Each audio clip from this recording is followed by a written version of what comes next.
Salam alaikum.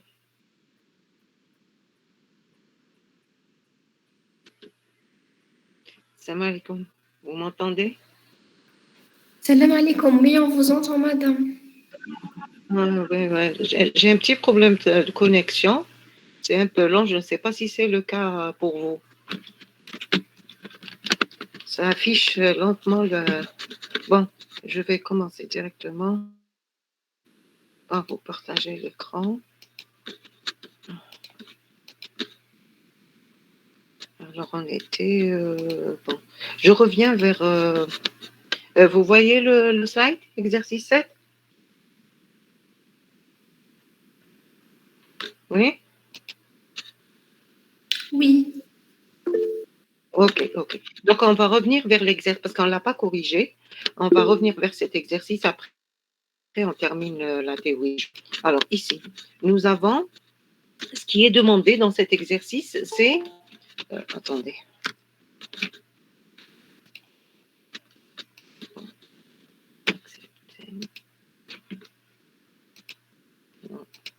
Voilà. Ce qui est demandé, c'est de résoudre le problème du déplacement d'un robot, voilà, peu importe, un robot, voilà, d'un point de départ vers un point d'arrivée, par exemple, QP. Alors, deux approches, il faudrait utiliser deux approches, l'approche cognitive, en utilisant deux agents cognitifs, et l'approche réactive. Alors, comment procéder pour... Bien sûr, l'objectif, c'est de rechercher le chemin le plus court, hein. C'est-à-dire rechercher le chemin le plus court en utilisant deux agents cognitifs. Et après, vous utilisez des agents réactifs. Alors, comment résoudre ce problème en utilisant deux agents cognitifs?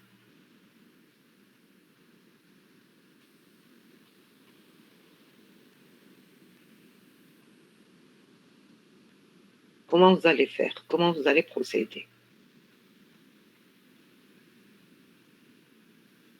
On a déjà parlé de ceci dans l'exercice 1, je pense. On a parlé de méta-heuristique. Donc, un agent qui utilise une méta-heuristique et qui a devant lui l'environnement, tout l'environnement par exemple, ou bien partiellement, on peut dire que c'est un agent qui est cognitif déjà, sur l'aspect déjà connaissance de l'environnement. Vous suivez?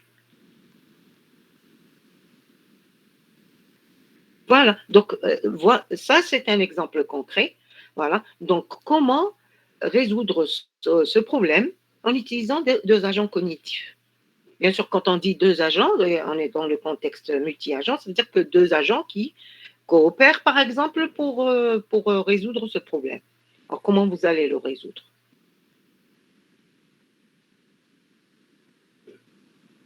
On avait parlé de deux agents dans l'exercice 1.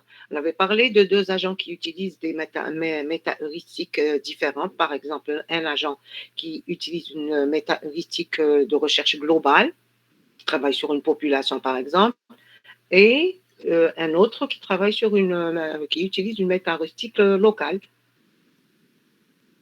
par exemple.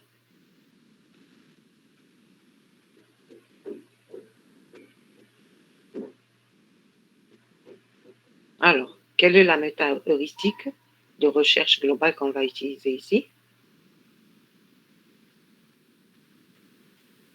Vous suivez? Voilà. Donc, on a parlé de l'algorithme génétique, on a déjà parlé. Ici, c'est juste pour détailler un petit peu, parce qu'on a déjà parlé, nous avons dit qu'on peut utiliser deux agents comme ça.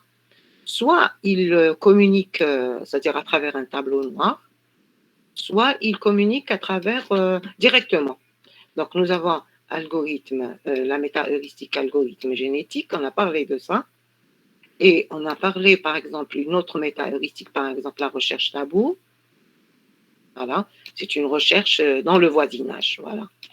Tabou pour dire que l'algorithme garde une certaine liste pour ne pas revenir vers les cases déjà, les solutions déjà visitées, les cases déjà visitées, etc. Donc ici, la population, ce qui est demandé dans cet exercice, c'est d'aller plus loin dans le détail. C'est-à-dire, bon, soit, nous avons dit, il y a deux possibilités. Soit nous avons un tableau noir ici, tableau noir, soit ils communiquent directement à travers l'envoi de messages. Et nous avons dit que la solution la plus intéressante, la moins coûteuse, c'est par exemple tableau noir quand il y a beaucoup d'échanges. Quand il y a beaucoup d'échanges entre les agents. Nous avons dit que tableau noir, elle est plus intéressante et moins coûteuse. Moins coûteuse. Donc, ils travaillent à travers, ils communiquent à travers le tableau noir. On a expliqué ceci. Maintenant, comment voyez-vous cet algorithme génétique? L'algorithme génétique, nous avons dit que il travaille sur une population de solutions. Alors, quelle est la solution? Quel est l'individu? C'est quoi l'individu? À quoi il correspond?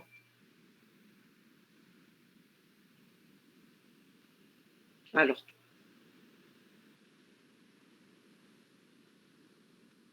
d'après vous, comment vous allez concevoir ceci? Quels sont les individus pour ce problème?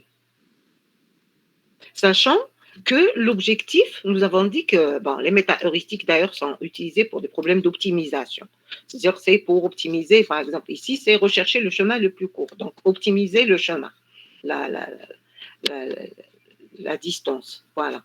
Donc ici, le chemin le plus court. Donc les individus, ça va être quoi? Puisque ce qu'on cherche, c'est à optimiser le chemin entre le départ et la destination, ou bien l'arrivée, le point d'arrivée.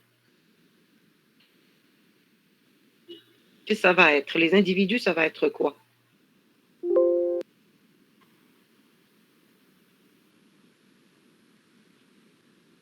C'est à vous. Qu'est-ce que vous allez... supposons qu'on va démarrer avec une population, nous avons dit que l'algorithme génétique, il travaille sur une population. Voilà. Et nous allons démarrer avec une population de 100. 100 individus. 100 individus. Alors, un individu, c'est quoi? C'est ça la question. Un individu, ça représente quoi? Ça peut être quoi, d'après vous?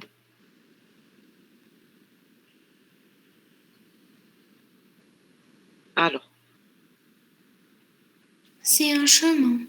oui, oui, c'est un chemin. Un individu, c'est un chemin. Donc, nous avons 100, supposons que nous avons 100, donc finalement, puisque un individu, c'est un chemin, et on démarre avec une population de 100, cela veut dire qu'on démarre avec 100 individus, 100 chemins. Donc ici, nous avons une centaine de chemins.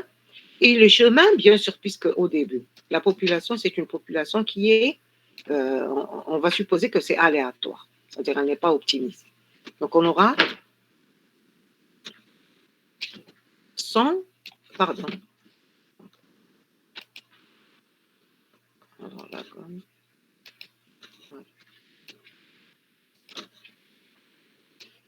on aura 100 chemins. Le chemin, c'est quoi? Supposons qu'on va numéroter nos cellules comme ça. 1, 2, 3, 4, et ainsi de suite. 4, 5, et ainsi de suite. Toutes les cellules sont numérotées. On ne va pas travailler avec XY pour simplifier.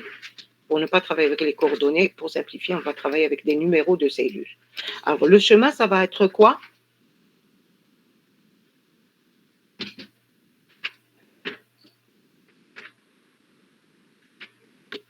Ça va être quoi? Un chemin. Sachant que nous avons ici 100 chemins.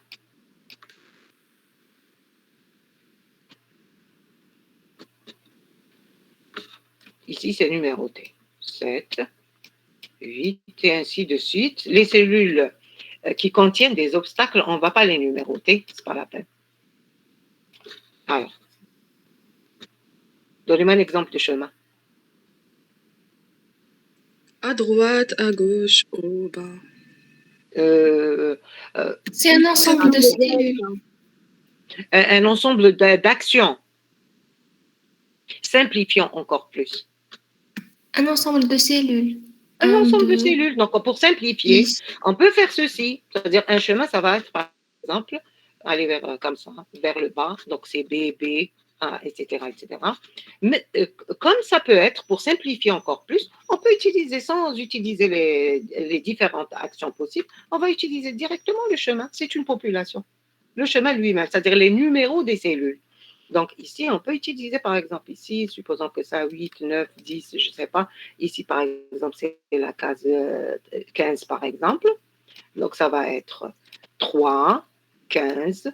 Ensuite, ici, c'est par exemple, c'est la case 21, après numérotation. Bon, je vais passer la suite. Ici. Voilà. Donc ici, par exemple, nous avons numéroté notre espace. Donc, on peut, par exemple, travailler avec pour simplifier, parce qu'on est libre, finalement, lors de la programmation. C'est-à-dire, quand on commence à programmer, on est libre de représenter nos individus, la représentation des individus. Donc, on peut choisir, par exemple, pour simplifier, l'individu, ça va être un chemin. Supposons que la case de départ, c'est le numéro 2, et la case d'arrivée, c'est 98, par exemple. Donc, dans ce cas-là, les chemins possibles, ça va être 2, 12, 13, 14, 24, 34. Et supposons que nous n'avons pas, la diagonale. Donc, tout dépend de l'énoncé. Hein. On peut vous dire qu'on peut se déplacer en diagonale, comme on peut vous dire qu'on ne peut pas se déplacer. Donc, peu importe. Hein. L'essentiel, c'est qu'on construit nos chemins. L'essentiel, c'est que le chemin soit faisable. C'est-à-dire, on peut le faire. C'est-à-dire qu'il ne contient pas des cellules qui contiennent ça c'est quoi les cellules en gris? Obstacle. Les obstacles, voilà. Donc, des chemins valides, disons. Donc, on choisit une centaine de chemins, population de départ, de chemins valides, c'est-à-dire ne contenant pas de cellules, par exemple, qui contiennent des obstacles. Nous avons nos chemins, qui sont des individus. Qu'est-ce qu'on fait? Voici l'algorithme, les étapes de cet algorithme. Qu'est-ce qu'on fait?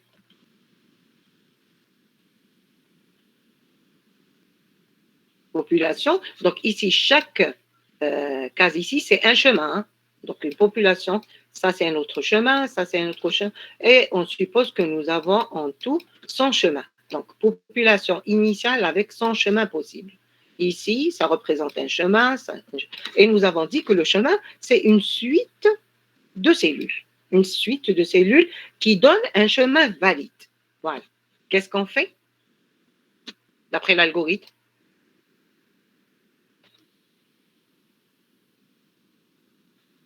On sélectionne 2 chemins aléatoirement.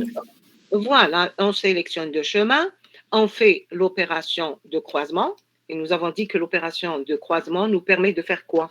Supposons que nous avons ce chemin, je vais simplifier. Nous avons par exemple le chemin 2, 12,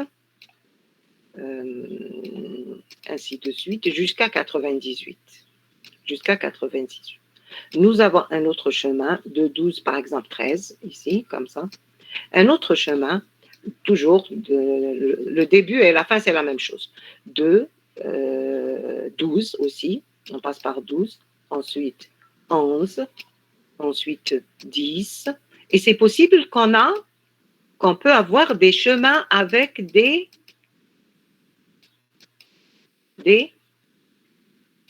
chemins qui sont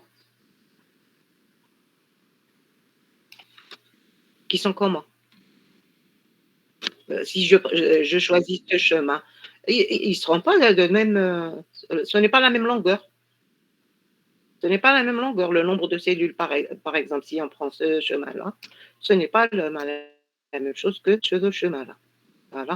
Ce n'est pas la même chose que ce chemin-là, par exemple. Hein.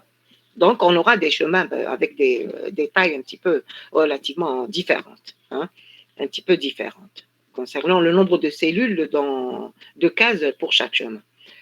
Ici, donc, il y a des pointillés. Qu'est-ce qu'on fait si on fait le croisement? Comment va-t-on faire ceci? Quelle est l'idée qui vous vient pour programmer ceci? Comment vous allez faire ce croisement? Sachant que le croisement nous permet de trouver de nouvelles solutions, de nouveaux individus, hein, de générer de nouveaux individus. Et le fait de dire générer de nouveaux individus, ça veut dire explorer encore mieux l'espace de recherche. L'espace de recherche, c'est l'ensemble des chemins possibles. Alors, le croisement va nous faire quoi? On peut faire une concaténation de deux chemins. Le croisement, on va choisir pour le croisement, l'opération de croisement. On va choisir par exemple un point de croisement, et après qu'est-ce qu'on fait? On garde cette partie-là, on la concatène avec la deuxième partie, parce qu'on fait le croisement entre deux individus. Donc la deuxième partie, à partir toujours de ce même point de croisement, et on la met ici, et le deuxième, ça va commencer de là, et elle va prendre ceci. Vous avez compris, croisement, c'est comme ça. C'est comme ça, voilà. Croiser deux individus. Donc la deuxième partie du deuxième va être concaténée avec le premier, et la première partie du deuxième, elle va être concaténée avec la deuxième partie du premier. C'est clair pour ce croisement, c'est-à-dire ceci va être concaténé avec ça, et ceci va être concaténé. Finalement, ça va nous générer deux nouveaux chemins. L'essentiel, c'est que quand on fait ce type de croisement, quel est le problème qui va peut-être va se poser?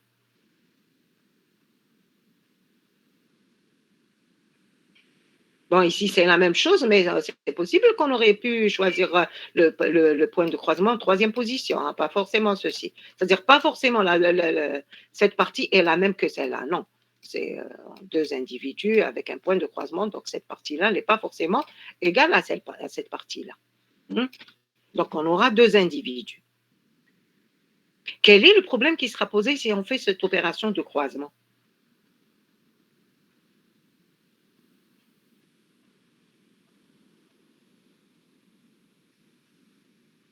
Oui?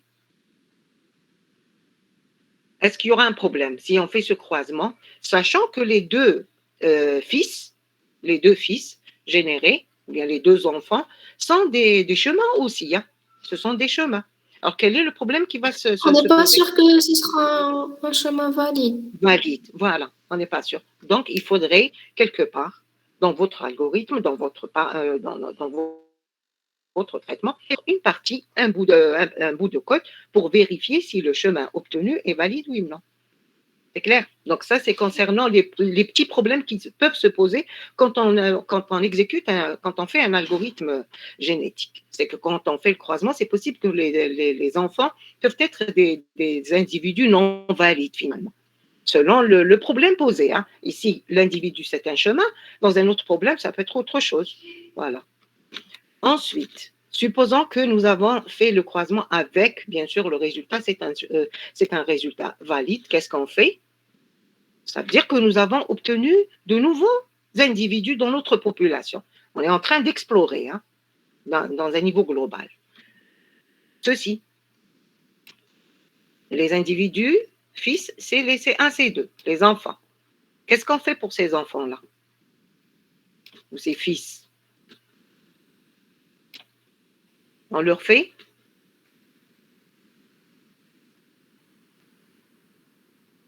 cette opération. C'est quoi? Vous la voyez? C'est lisible? Oui, madame, on fait une mutation. Oui. On peut changer Alors, une ici, cellule, par exemple. mutation veut dire quoi? Dans ce contexte, hein, veut dire quoi? On fait une mutation sur notre individu fils, hein, les fils obtenus. Que veut dire ceci? Changer une cellule. Oui, donc finalement, mutation, ça peut être deux, par exemple, on peut choisir deux cellules, pas forcément. Ça c'est juste un exemple, mais supposons que l'espace est beaucoup plus grand que celui-là, on peut choisir par exemple deux pour faire la mutation. La même chose pour le croisement, même pour le croisement, on peut choisir deux points de croisement, et même trois. Donc ici, on fait la mutation, ça veut dire qu'on touche finalement à des... Donc ce sont de petites modifications au niveau des individus. Qu'est-ce qu'on fait après?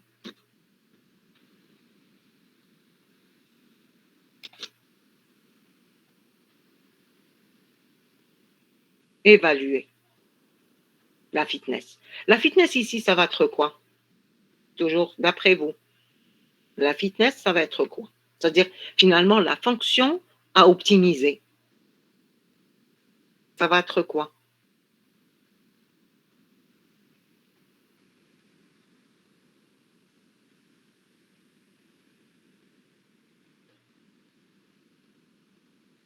On est en train d'optimiser quelque chose.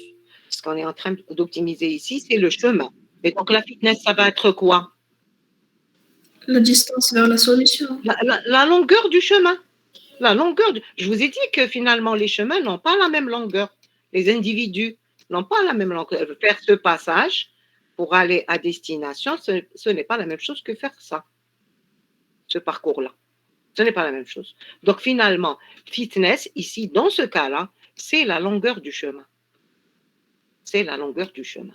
Et après, qu'est-ce qu'on fait avec cette évaluation? Parce qu'on évalue, on a fait de petites mutations. C'est pour avoir plus pour explorer mieux l'espace, pour l'espace de recherche. Ensuite, on fait une évaluation. Pourquoi va-t-on faire cette évaluation? Des individus générés, des nouveaux individus générés par croisement et par la suite avec une certaine mutation. Pourquoi on fait cette évaluation? Pour savoir si on se rapproche de la solution optimale ou non. Voilà, si on se rapproche. Mais l'algorithme génétique, il travaille toujours avec le même nombre d'individus, avec le même nombre d'individus dans la population. Donc, la génération, casement, sélection, croisement, mutation, etc., de nos individus, de notre population, on obtient une nouvelle population. Mais il ne faut pas que la nouvelle population augmente l'individu. Alors, qu'est-ce qu'on peut faire pour qu'on travaille toujours avec les 100, avec 100 individus? Qu'est-ce qu'on fait? On sélectionne les meilleurs. Voilà, on sélectionne. Parce que nous avons généré de nouveaux individus. C'est vrai qu'on a fait croisement entre deux, mais cela existe toujours dans la population. Les parents, je veux dire les parents, existent. P1, P2 existe. Et nous avons généré, après croisement C1, C2, bien sûr, nous avons fait une petite mutation concernant C1 et C2. Donc, on évalue ces nouveaux individus. Après, on aura l'évaluation. Donc, finalement, chaque individu, il aura une valeur de fitness. Valeur de fitness. Pour ce cas-là, c'est le nombre de cellules constituant le chemin. Finalement, c'est la longueur du chemin. Et après, qu'est-ce qu'on fait? On va éliminer les chemins les plus lents. Et on ne garde que sans chemin. Les plus lents des chemins, on va les éliminer, on va les enlever de la population. Et on garde seulement 100 individus. Est-ce qu'on a obtenu la solution optimale?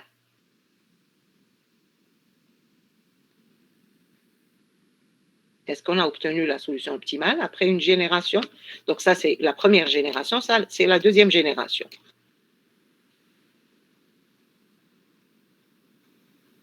Oui, non. Est-ce qu'on a obtenu la solution? Pas forcément, non. On ne sait pas. L'algorithme génétique, on ne sait pas, voilà. Donc, on aura quelque part un certain seuil, quelque part, soit nous avons le choix aussi pour l'algorithme génétique, parce que d'ailleurs, les méta-heuristiques, c'est-à-dire les tests, c'est par expérimentation.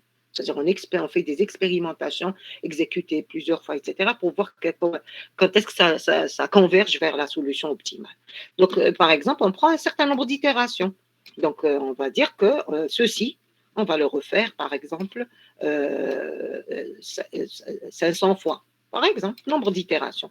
Comme on peut donner un critère d'arrêt. Ça peut être soit le nombre d'itérations, soit un critère d'arrêt. C'est-à-dire, on va dire que si on obtient parmi notre population un chemin qui est inférieur, par exemple, disons, à 13, par exemple, disons 14, inférieur à 14, ça veut dire 14 cellules, ça y est, c'est bon, on a obtenu un chemin, on est satisfait, voilà, du chemin. Pas forcément pour ça, c'est-à-dire on donne un certain seuil de longueur pour lequel c'est-à-dire on travaille un certain nombre d'itérations jusqu'à obtenir ce seuil-là. Si on trouve des chemins qui sont inférieurs à 14, on s'arrête et on choisit le meilleur de ces 100. Le meilleur de ces 100. C'est clair pour ce fonctionnement de l'algorithme génétique, Madame, indépendamment de la recherche. Oui. Est-ce que dans la fitness, la distance jusqu'à la solution ne doit pas compter? Bien, on est sûr qu'on arrive à la solution avec le chemin. Répète la question, je ne l'ai pas compris. Dans la fitness fonction, on regarde Oui, juste la taille du chemin. oui, par exemple. Par exemple, hein. Est-ce que la distance vers la solution ne devrait pas compter aussi? On n'est pas sûr C'est-à-dire la si on distance, arrive. c'est-à-dire, tu veux Est-ce dire que, distance à est-ce vol que le d'oiseau, c'est chemin, ça? est-ce qu'on sait que le chemin arrive à la solution? Est-ce qu'on suppose Non, non, qu'il c'est-à-dire arrive dans la solution? tous ces chemins qu'on est en train de travailler, toute la population, c'est des chemins du départ vers la solution, hein, vers la Ah, solution, d'accord, vers d'accord. la destination, tout ça se termine par 98 ici, tous les chemins de la population. D'accord. Tu as compris? Voilà, c'est des chemins Oui, qui oui. mènent du point de départ vers le point d'arrivée. Et après, on va choisir comme ça, comme ça, comme ça. Nous avons une infinité de possibilités, hein. C'est, voilà, comme ça, comme ça. Plusieurs possibilités, mais nous, on démarre avec une centaine d'individus, une centaine de chemins. Et on fait le travail.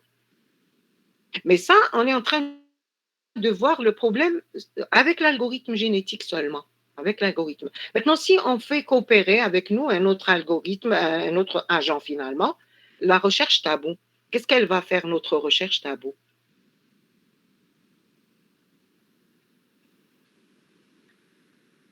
Qu'est-ce qu'elle va faire la recherche tabou, d'après vous, hein?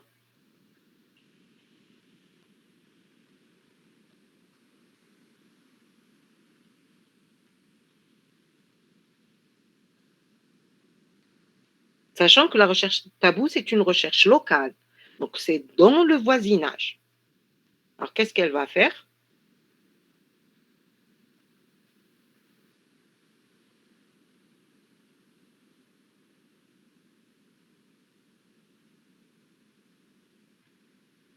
Mais la recherche tabou, elle travaille avec un seul individu. C'est pas comme l'algorithme génétique avec ça. C'est pas avec une population, la recherche tabou. Donc, elle va prendre un chemin. Donc, finalement, que va faire l'algorithme génétique qui est un agent à part? Il va donner certains individus, envoyer des individus comme ça, finalement des chemins, à un autre agent qui fait la recherche tabou. Et cette recherche tabou, qu'est-ce qu'elle va faire? L'autre agent, recherche tabou, qu'est-ce qu'il va faire? Il va prendre ce chemin et il va essayer d'optimiser ce chemin-là, mais dans le voisinage. C'est-à-dire, par exemple, l'algorithme génétique, il lui envoyer ceci, ce chemin-là. Et il va lui dire, voilà, essayez d'améliorer cette solution et me donner une solution meilleure. Donc, qu'est-ce qu'il va faire, la recherche tabou, puisqu'elle recherche dans le voisinage? Le voisinage, ça veut dire qu'elle va faire ceci, par exemple. Ça ressemble un petit peu à une mutation, finalement, recherche dans le voisinage. D'ailleurs, il y a des algorithmes, il y a parce que, sans parler d'agents, hein, sans parler d'agents, on appelle ceci l'hybridation de méta-heuristiques. On fait de l'hybridation entre plusieurs méta-heuristiques. Donc, finalement, on peut faire à la place de mutation, par exemple, si on fait de l'hybridation, à la place de mutation, au lieu de faire une mutation, non. Parce que mutation, je ne sais pas, est-ce que ça va donner une meilleure solution ou bien une mauvaise? Parce que je fais une modification au niveau d'une cellule. Par exemple, je prends un point, je fais, au lieu que ça soit 10, ça va être 11. Je ne suis pas sûre que ce que j'ai fait comme mutation va me donner une solution meilleure que ce que j'avais.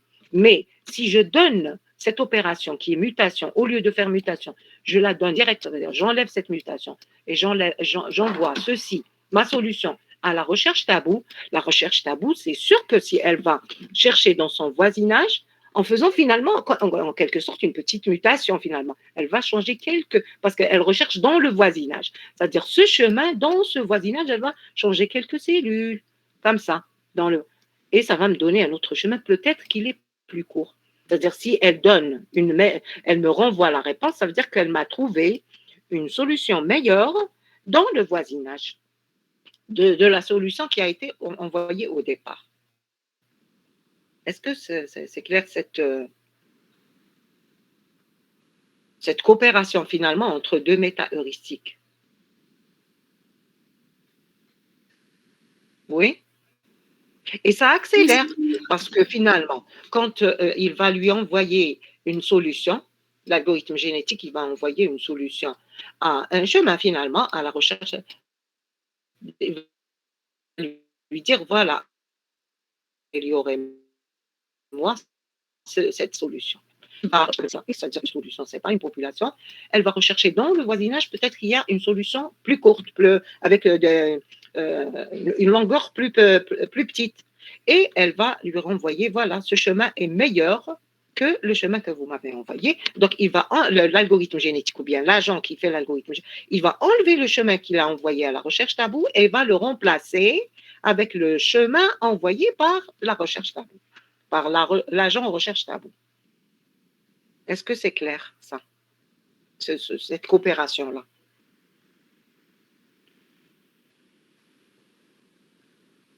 Oui, non? Oui, c'est clair, madame. Voilà. Donc, c'est un exemple. C'est-à-dire, c'est l'exercice qu'on a fait, l'exercice 1. On a essayé d'aller un petit peu au fond de la chose pour voir un petit peu comment on résout ce type de problème. Donc, on peut simplifier. On n'est pas obligé d'avoir une certaine, par exemple, hein, on n'est pas obligé d'avoir, par exemple, de faire bas, c'est-à-dire représenter un chemin par l'ensemble des actions qui nous mènent vers cette solution. On peut choisir une représentation plus simple qui me facilite la programmation. L'essentiel, c'est qu'on a pris un algorithme, un agent qui fait l'algorithme génétique et un autre agent qui fait la recherche tabou, et on est en train de coopérer ces deux agents pour nous améliorer finalement. C'est un problème d'optimisation qu'on est en train de faire ici.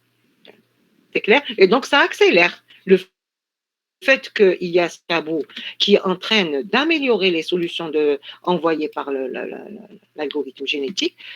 L'algorithme génétique va aller plus vite vers la solution optimale. Il va aller plus vite. Ça accélère. C'est clair? Donc, finalement, c'est la résolution de cette grille-là, c'est-à-dire la recherche du chemin le plus court, en faisant de l'hybridation, ou bien finalement, c'est de la coopération. Donc, ce n'est plus de l'hybridation avant de parler des agents. On peut dire qu'on fait de l'hybridation entre deux méta-heuristiques. Mais si on donne ceci à des agents, ça va être de la coopération entre deux agents. L'un spécialisé dans la recherche globale, avec son exploration, ses croisements, etc. Et l'autre dans la recherche locale, avec la recherche dans le voisinage. C'est clair pour cet exemple, cet exercice? Oui. Maintenant, résoudre ce même problème, mais en utilisant des agents réactifs. Bon, ici, l'agent génétique, c'est un agent qui est cognitif, il voit tout l'environnement. Il a devant lui tout l'environnement. Après, il essaie de constituer des chemins comme ça, valides, etc. Tout l'environnement, elle est en train de rechercher seulement dans le voisinage, comme ça. Voilà. Donc ça, c'est des agents cognitifs finalement. Maintenant, supposons qu'on veut résoudre ce même problème avec des agents réactifs. Nous avons dit que l'exemple le plus utilisé, le plus frappant, bio-inspiré des agents réactifs, eh bien les colonies de fourmis. Comment peut-on résoudre ce problème avec les colonies de fourmis artificielles? Comment voyez-vous la solution? Bon, je vais essayer d'effacer ceci. Voilà. Alors, avec le problème, c'est-à-dire ici, avec le même problème, mais en utilisant des colonies de fourmis. Une colonie de fourmis. Comment va-t-on résoudre ceci? C'est-à-dire, les fourmis, ça va être quoi? Parce que les fourmis, finalement, elles encapsulent des solutions. Elles représentent en quelque sorte des solutions. Elle est en train de générer des solutions, et en même temps, si elle obtient la solution, elle génère de la phéromone. Et bien sûr, cette phéromone s'évapore avec le temps. Donc, et après, le chemin le plus court, c'est le chemin qui contient la quantité la plus élevée de phéromones. Alors, une fourmi, ça va être quoi, d'après vous? Comment vous allez résoudre ceci?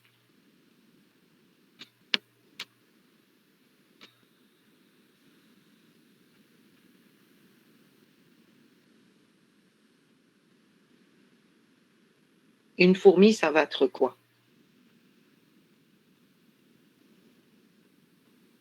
Qu'est-ce qu'elle va faire plutôt? Qu'est-ce qu'elle va faire? Supposons aussi, bon, nous avons dit qu'une population, l'algorithme génétique travaille avec 100 individus au départ.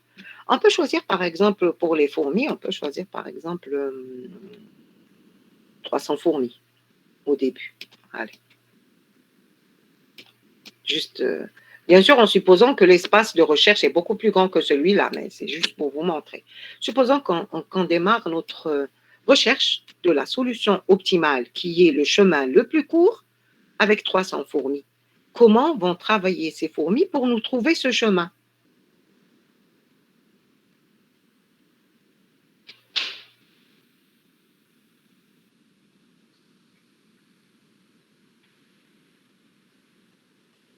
Alors, comment vous allez faire pour lancer vos fourmis dans l'espace de recherche? Et après, une fois que la fourmi trouve la destination, elle va générer de... C'est comme ici. C'est-à-dire nous avons des fourmis qui se déplacent aléatoirement au début. Après, ici, c'est le nid des fourmis. Et ici, c'est la source de nourriture. Supposons que nous avons des obstacles quelque part. Voilà, supposons que nous avons des obstacles. Donc, les fourmis, finalement, elles vont emprunter le chemin le plus court. Pourquoi? Parce que la phéromone qui a été déposée par une fourmi, comme ça, aléatoirement, elle va s'évaporer après un certain temps. Donc, finalement, le chemin le plus renforcé par la phéromone, c'est le chemin le plus court. Comment vous allez vous inspirer de ce fonctionnement pour résoudre ce problème-là? C'est-à-dire, finalement, vous utilisez des colonies de fourmis artificielles pour résoudre le problème de recherche du chemin le plus court. Comment vous allez travailler?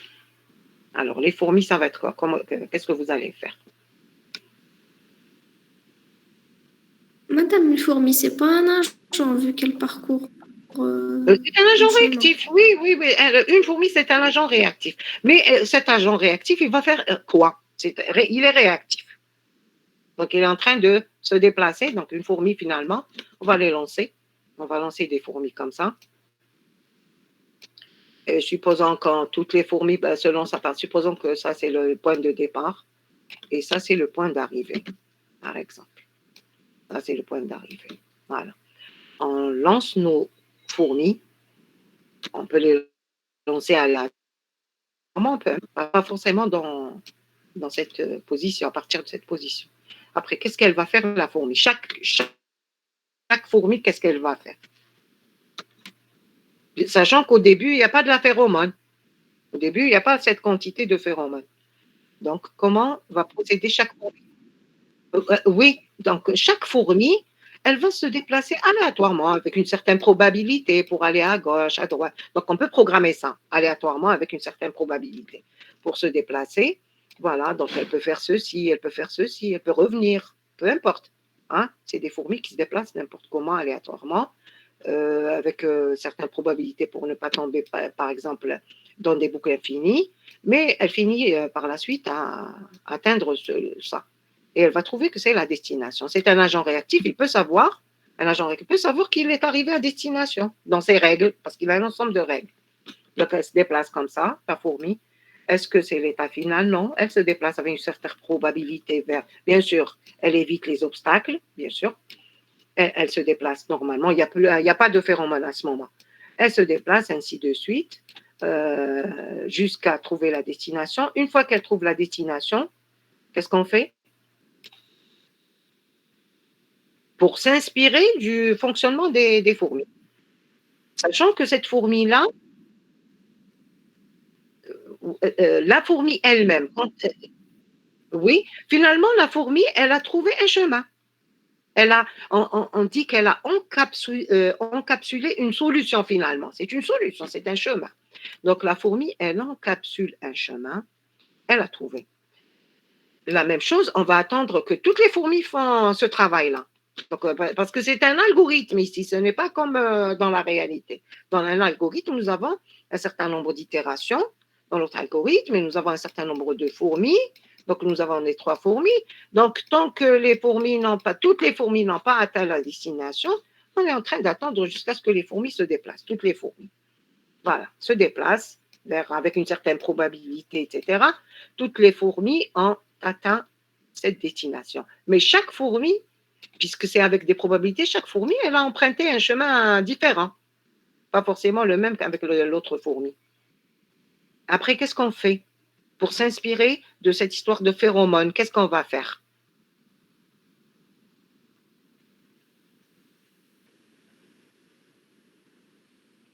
Alors, qu'est-ce qu'on peut faire? On va sauvegarder quelque part les chemins parcourus par chaque fourmi. Elle-même, en tant que fourmi, elle n'a pas d'historique. Mais nous, en tant qu'algorithme, on peut sauvegarder le cheminement de ces fourmis-là dans l'algorithme global. On peut sauvegarder quelque part dans un tableau, dans une structure de données, le chemin de chaque fourmi. C'est clair? Ensuite, qu'est-ce qu'on peut faire? Phéromones.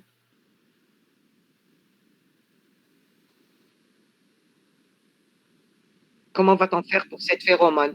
Parce que phéromone, ça veut dire que c'est une quantité de phéromones.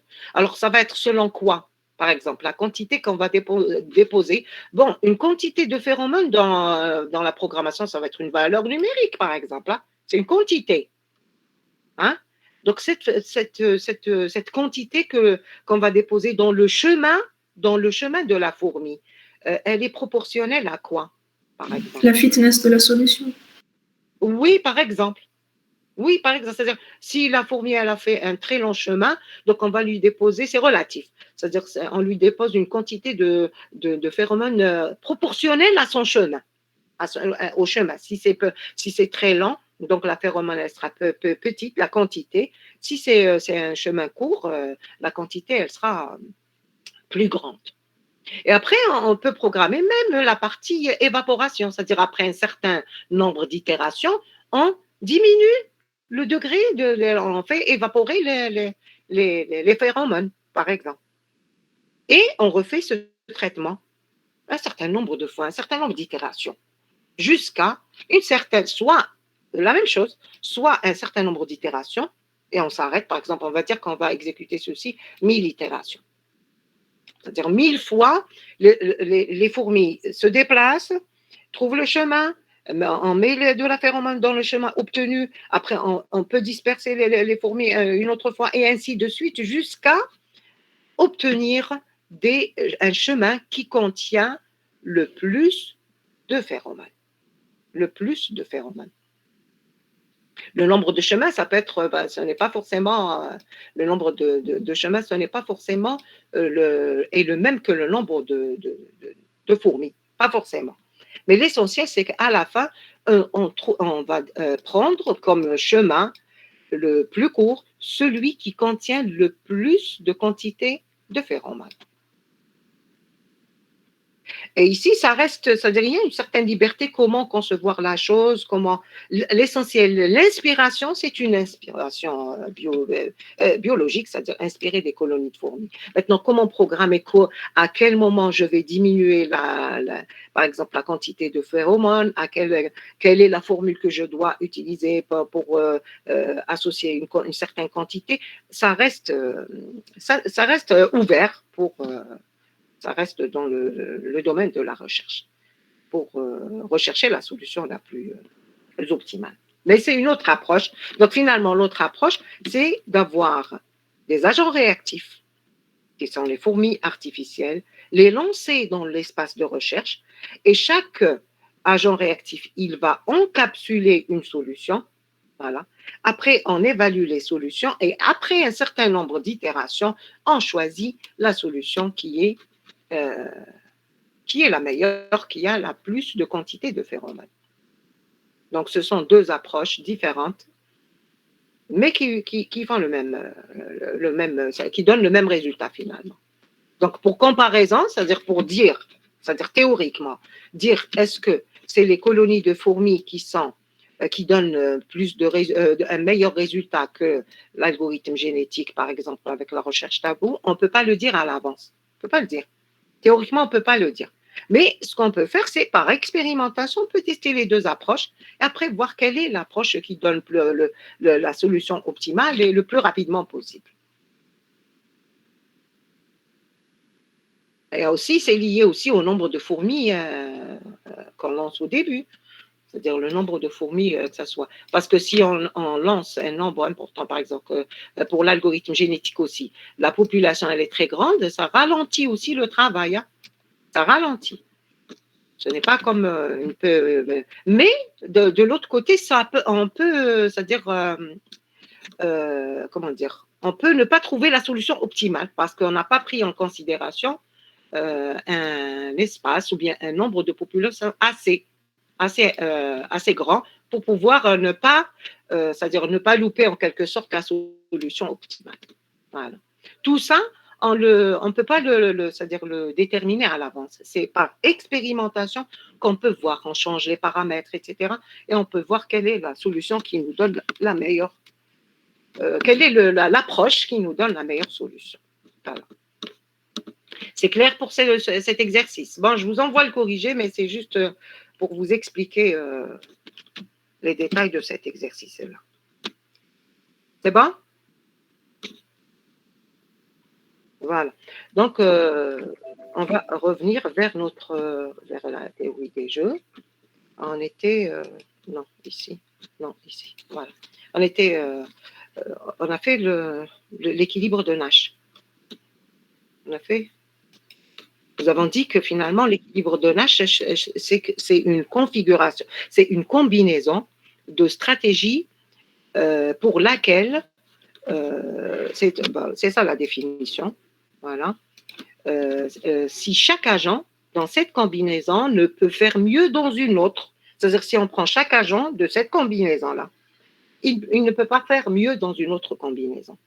Donc finalement, c'est une intersection. Donc, on recherche l'équilibre de Nash, c'est une intersection. C'est-à-dire, par exemple, ici, si A1 choisit S11, alors A2 choisit S22. Et si A2 choisit S22, alors A1 va choisir S11. Donc là, il y a une rencontre et on peut dire que finalement, l'intersection, c'est un équilibre de Nash. Donc, il faut préciser les noms des stratégies, hein, pas les gains. Pas les gains. Voilà. Donc, mais vous pouvez ajouter. Un deuxième exemple pour l'équilibre de Nash, on l'a vu, cet exemple? Non? Je ne me rappelle plus. Non, on n'a pas vu, oui, parce qu'on s'est arrêté. Donc ici, la même chose, c'est le même principe. C'est-à-dire, on prend un joueur, et après, on va résoudre, c'est-à-dire, on prend un joueur, on est en train de chercher les gains de ce joueur, mais en déroulant ce que va faire l'autre. C'est comme ça qu'on raisonne. C'est-à-dire, on va dire pour A1, après, c'est-à-dire pour A1, si A2 choisit C, alors dans ce cas-là, A1 va choisir,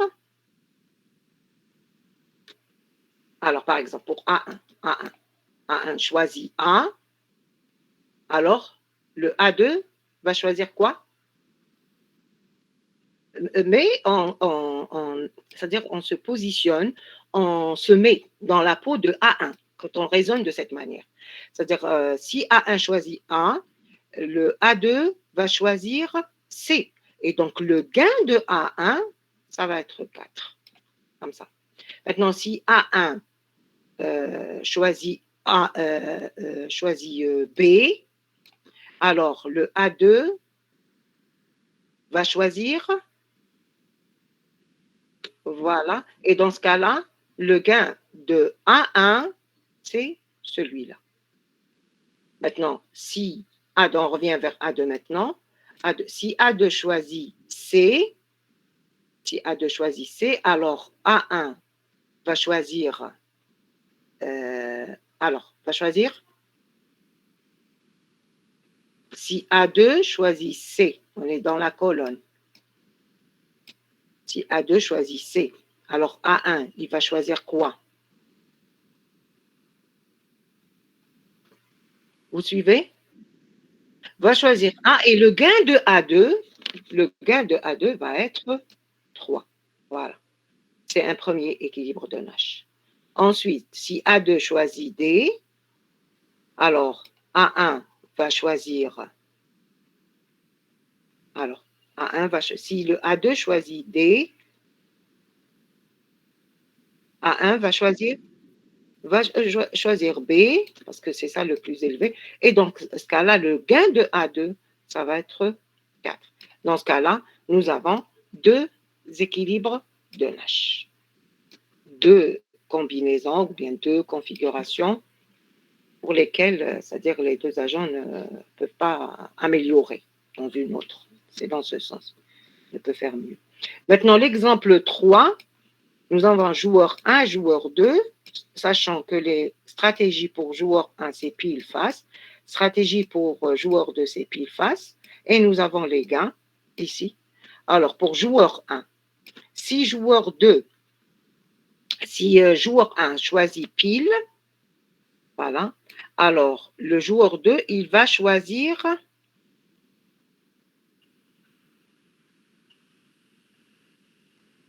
Alors, si joueur 1 choisit pile, alors joueur 2 va choisir face. Voilà. Et donc, le gain de joueur 1, ça va être moins 1. Voilà. Maintenant, si joueur 1 choisit face, alors joueur 2 va choisir pile. Et dans ce cas-là, le gain de joueur 1, ça va être moins 1. On revient vers joueur 2. Si joueur 2 choisit pile, joue pile, alors joueur 2 va choisir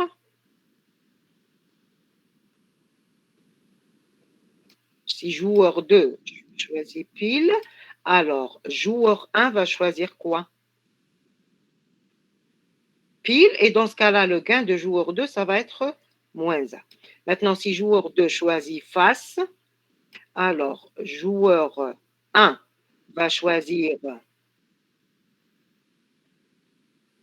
et dans ce cas-là, le joueur 2 va gagner moins 1. Et donc, finalement, on trouve qu'il n'y a pas de rencontre entre ces 2 joueurs. Et donc, on peut dire que pas d'équilibre de Nash. Donc, on peut trouver plusieurs équilibres de Nash, comme on peut trouver un seul, comme on peut ne pas trouver du tout d'équilibre de Nash. Il n'y a pas de rencontre dans le jeu. Voilà. Un autre, donc ça c'est l'équilibre. Nous avons dit que l'équilibre de Nash c'est un peu moins fort que l'équilibre en stratégie dominante, hein, et un peu moins fort que l'équilibre par dominance successive. Un autre type de solution, c'est l'optimum de Pareto. Alors l'optimum de Pareto, il se raisonne pour les 2 joueurs à la fois. Pour les 2 joueurs à la fois. Ce n'est pas comme pour l'équilibre de Nash, c'est-à-dire un joueur, on le prend indépendamment de l'autre, après on raisonne. Mais ici, non. L'optimum de Pareto, c'est quand on prend une configuration comme ça, une configuration, on va chercher est-ce qu'il y a une configuration pour laquelle une autre configuration, c'est-à-dire c'est possible que les 2 joueurs changent complètement de stratégie, hein. Donc, une autre configuration, que ce soit ici ou ici, qui donne satisfaction aux 2 joueurs. L'essentiel, la condition, c'est qu'il n'y aura pas de perdant. C'est ça la condition. Il n'y aura pas de perdant. Si on ne peut pas se déplacer, on ne peut pas changer de combinaison, de stratégie à la fois pour les 2 joueurs, dans ce cas-là, on peut dire que cette combinaison, c'est un optimum de Pareto. C'est clair? C'est-à-dire ici, nous avons par exemple le -8, -8, c'est-à-dire la combinaison de stratégie avouée. Si on va aller ici, est-ce qu'il y aura, c'est-à-dire la question qui va se poser, est-ce qu'il y aura quelqu'un qui va perdre?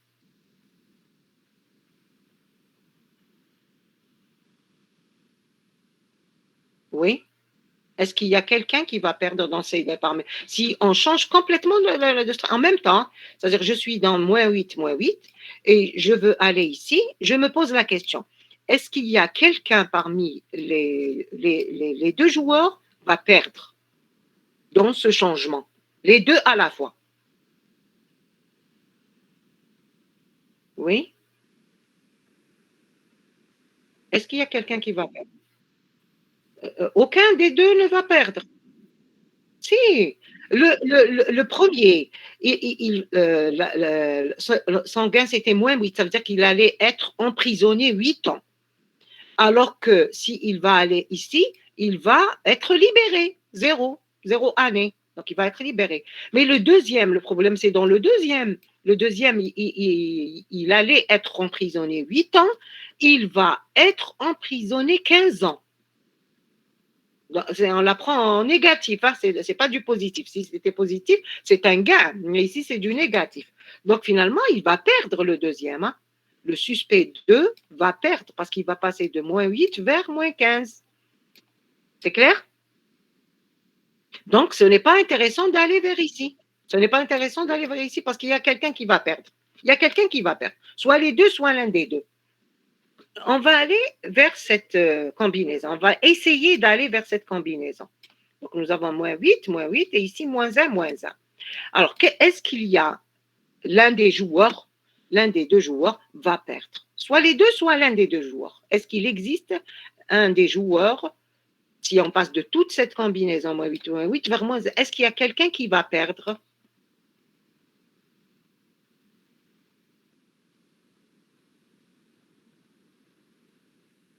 Vous suivez?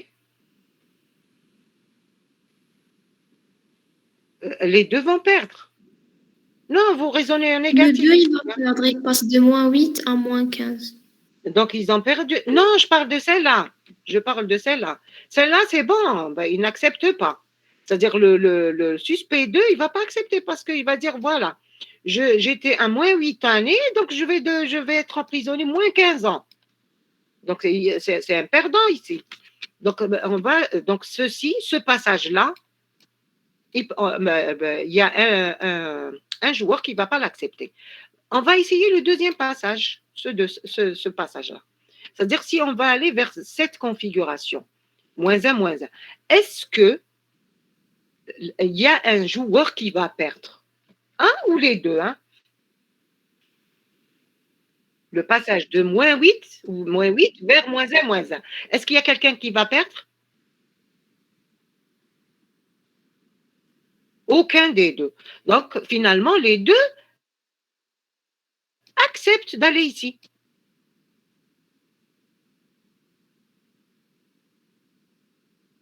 Ils acceptent finalement.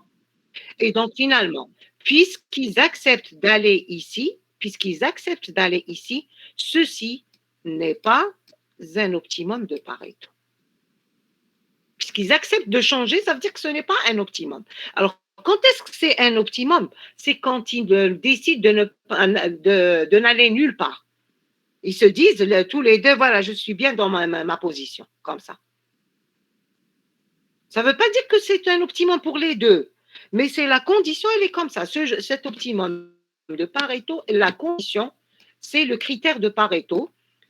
C'est quoi ce critère? C'est que aucun des joueurs ne va perdre. S'il y a quelqu'un qui va perdre, donc finalement, on ne va pas aller. Dans ce cas-là, on va pas aller. Dans ce cas-là, ça devient un optimum de Pareto. C'est clair? Et il suffit de trouver une configuration pour laquelle ils acceptent de changer, ils acceptent parce qu'ils ne sont pas perdants. Alors, dans ce cas-là, on peut dire que ça n'est pas un optimum de Pareto. Je viens ici. Alors, pour les optimums de Pareto, il faut tester toutes les configurations, toutes les combinaisons. C'est-à-dire, je viens ici, je vais me dire, est-ce que 0, -15, cette position-là pour les deux joueurs, est-ce que c'est un optimum de Pareto? Et je vais raisonner de la même façon comme je l'ai fait pour -8, -8. Donc, je vais dire que, est-ce que, On va choisir une autre couleur. Je ne sais pas. Les couleurs, voilà. Donc, on va dire que, voilà. Est-ce que le 0-15, 0-15, cette combinaison, est-ce que les deux joueurs vont accepter d'aller vers -8, -8, comme ça, dans ce sens? Est-ce qu'ils vont accepter?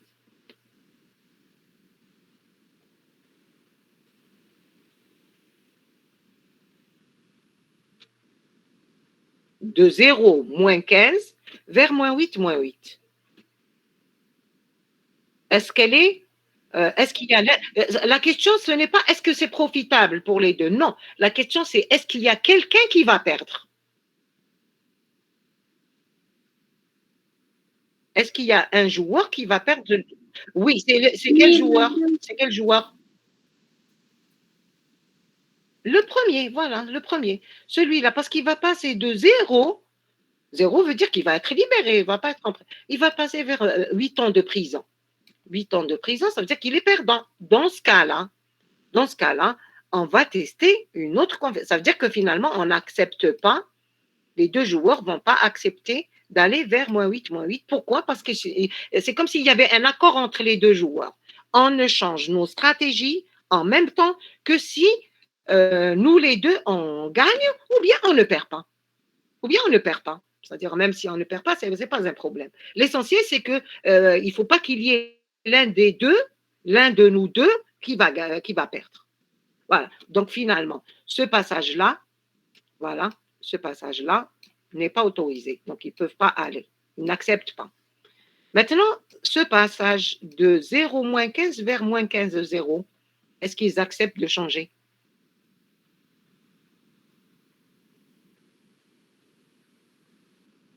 Oui. Alors, est-ce qu'ils acceptent?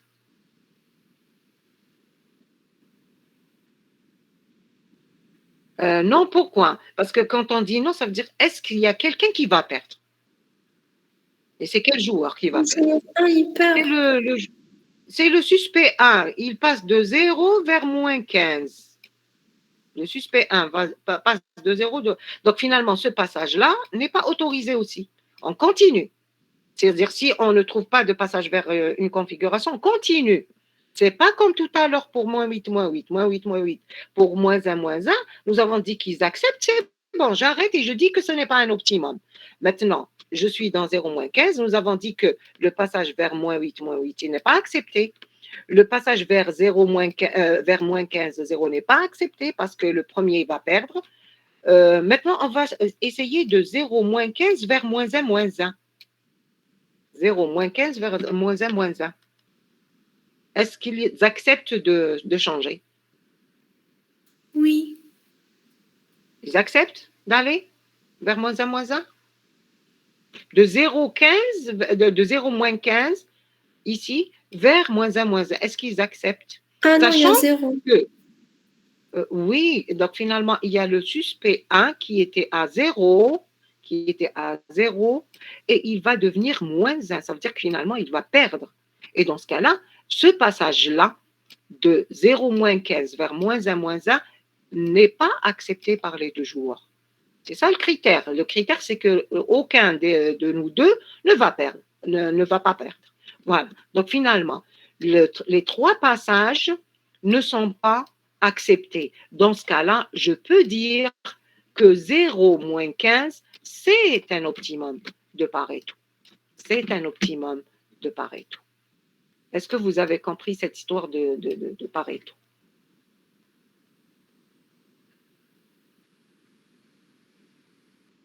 Voilà. Donc, cela, quand on dit optimum de Pareto, cela ne veut pas dire que c'est profitable aux deux, etc., que c'est la meilleure, que c'est la meilleure solution, c'est l'optimum.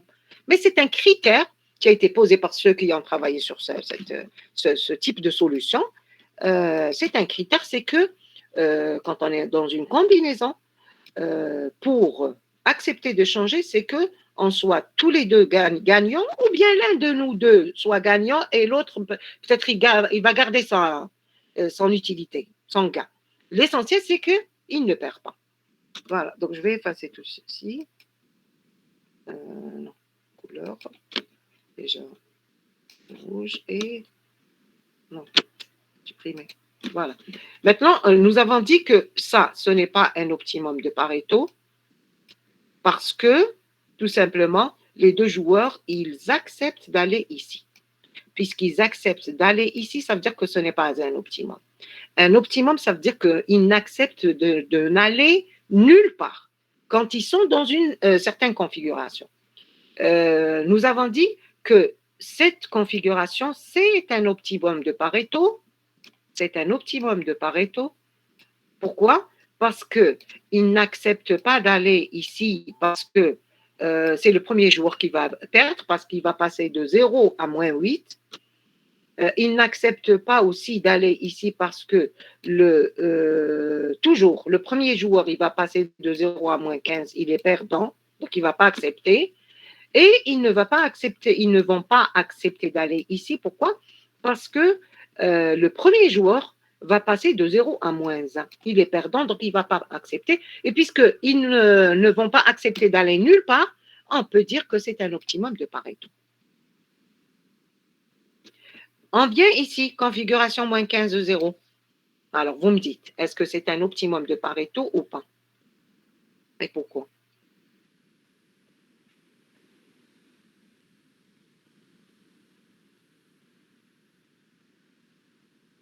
Moins 15, 0. Bien sûr, pour raisonner, je vais faire ceci avec toutes les autres configurations. Je vais tester, est-ce que je peux aller ici, vers moins 8, moins 8. Je vais tester, est-ce que je peux aller vers 0, moins 15. Je vais tester, est-ce que je peux aller vers moins 1, moins. Si je peux aller, alors ce n'est pas un optimum de Pareto.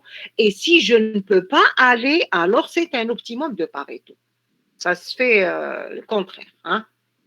Alors, moins 15, 0. Est-ce que c'est un optimum de Pareto?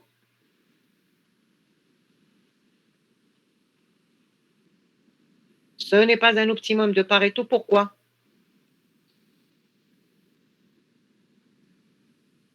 Est-ce qu'on peut aller de moins 15? Je suis ici, hein, on est ici, moins 15, 0. Est-ce qu'on accepte d'aller vers moins 1, moins 1? Non, madame, c'est pas un bénéfice pour le joueur 2. C'est bénéfique, c'est pas bénéfique, oui, pour le joueur 2, parce qu'il était à 0, ça veut dire qu'il va être libéré et il va passer vers un an de prison.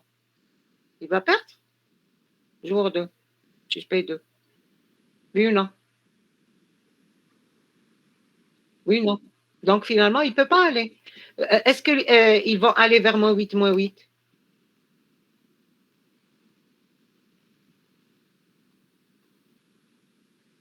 Est-ce qu'ils acceptent d'aller vers moins 8, moins 8, à partir de moins 15, 0? Non, pourquoi? Va perdre, voilà. Maintenant, est-ce que moins 15, 0, ils vont accepter d'aller vers 0, moins 15, vers cette configuration? Est-ce qu'ils acceptent? Non, non plus. Pourquoi? Parce que le premier, il va gagner, moins 15 passer à 0, mais le deuxième, il va perdre de 0 à moins 15. Donc finalement, moins 15 de 0, est-ce que c'est un optimum de Pareto? Puisqu'on accepte de n'aller nulle part. On ne va nulle part.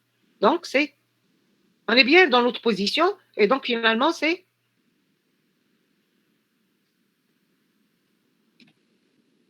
un optimum de Pareto. Voilà. Voilà. Ici, moins 1, moins 1. Toutes les configurations doivent être testées, parce qu'on peut avoir plusieurs optimums de Pareto. Alors, moins 1, moins 1. Est-ce que c'est un optimum de Pareto?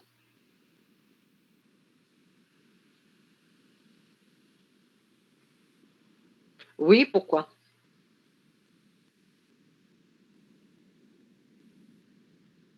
Oui, oui. Voilà, parce que déjà, moins 8, c'est clair. Ils seront tous les deux perdants. De là à là, c'est le deuxième qui ne sera pas perdant parce que c'était moins 1, ça devient moins 15. De là à là, c'est le premier qui sera à perdant parce que c'était moins 1 et il va passer vers moins 15. Donc finalement, le moins 1, c'est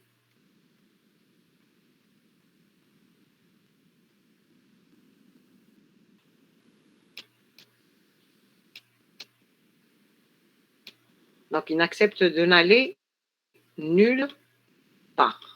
Voilà. Donc ici, nous avons 3 optimums de Pareto. C'est clair pour cette notion d'optimum?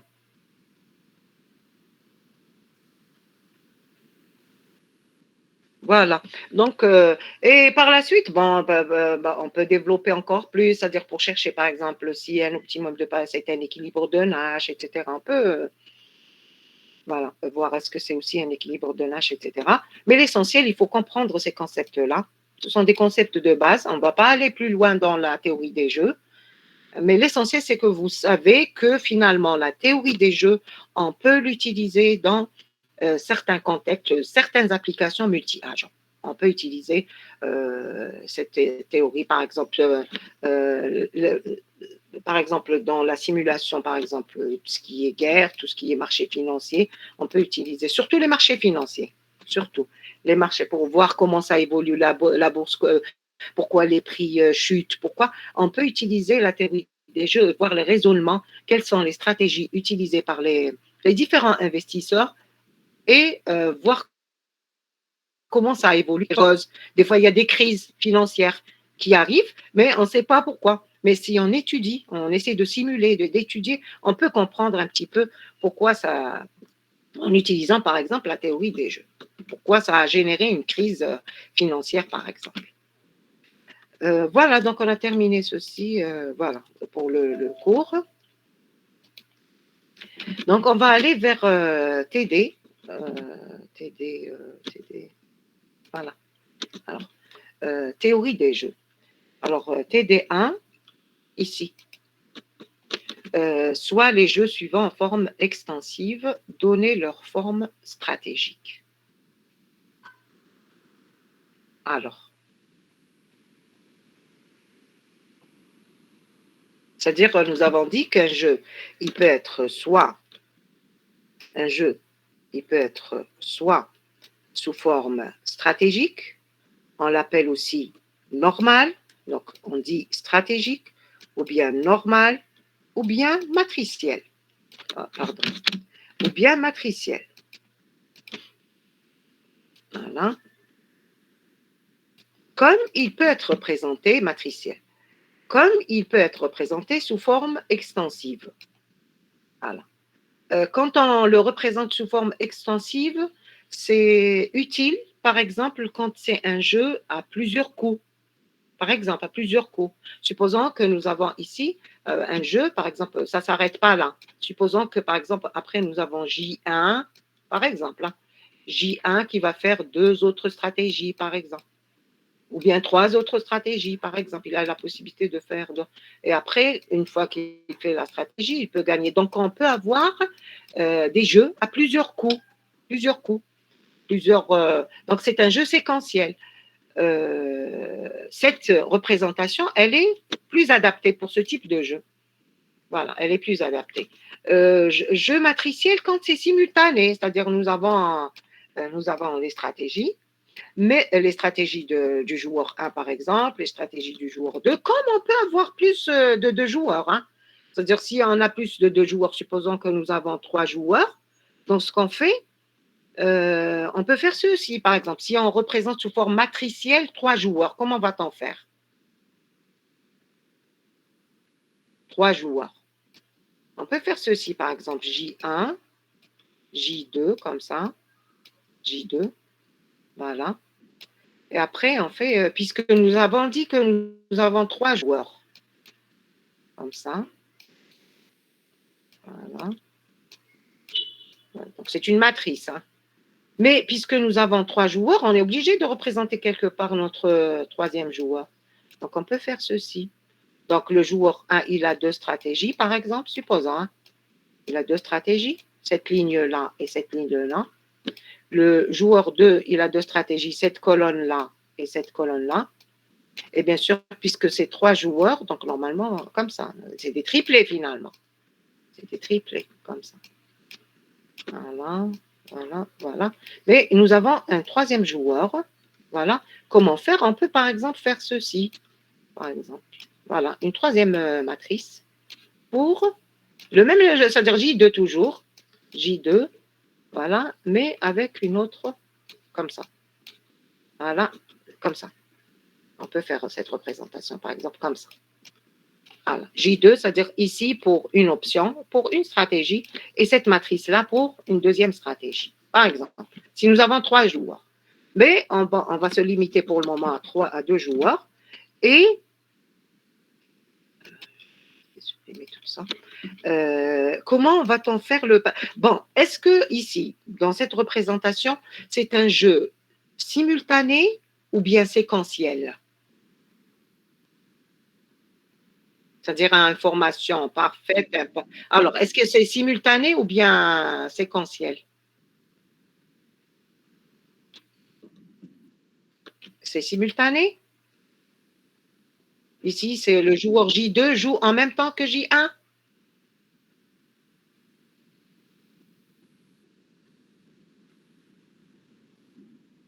Alors, bon, nous avons dit que s'il ne sait pas, bon, on va donner des noms à ces stratégies. Hein. On va donner des noms, comme ça, si on va faire le passage A, B, C, comme ça, D. On va donner des noms différents. Ça peut être les mêmes stratégies, hein, mais on va donner un cas général. Donc, c'est A, B, C, D, E, E, F, G, H, I, par exemple. Voilà. Alors ici, nous avons... est-ce que c'est un jeu simultané ou bien séquentiel? D'après ce qu'on a vu en cours. Hein. Parce qu'en cours, nous avons dit que si c'est simultané, cela veut dire qu'on ajoute quoi? On ajoute les traits discontinus. Les traits, si c'était simultané, on ajoute comme ça des traits discontinus pour dire que J2, ne sait pas ce que J1 a joué. C'est clair? Quand c'est simultané. Hein. On a fait ça au début. Nous avons dit si on ajoute un trait discontinu pour J2, par exemple, le joueur 2, cela veut dire qu'il ne sait pas ce que J1 a joué. Dans ce cas-là, c'est comme s'ils ont joué simultanément. C'est clair? Donc, c'est un jeu à information, ici parfaite, imparfaite. Parfaite, ça veut dire qu'il sait ce que le joueur 1 a joué. Imparfaite, ça veut dire qu'il ne le sait pas. Et quand est-ce qu'il ne le sait pas? C'est, par exemple, généralement, c'est quand c'est simultané. Quand c'est en même temps. Il joue en même temps, ça veut dire qu'il ne sait pas ce que l'autre va jouer. C'est clair? Mais ici, on n'a pas mis des traits discontinus. Cela veut dire que c'est un jeu qui est séquentiel. C'est clair? On n'a pas mis ceci. Bon. Voilà. Donc, comment va-t-on représenter ceci? Sous forme matricielle. Voilà. Comment va-t-on représenter ceci? Alors, quelles sont les stratégies du joueur 1?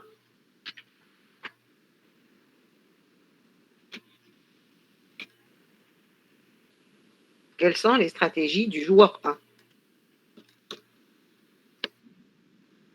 Voilà, c'est clair que c'est A, B. Donc, si on va faire ceci, on va faire J1, comme ça, J1.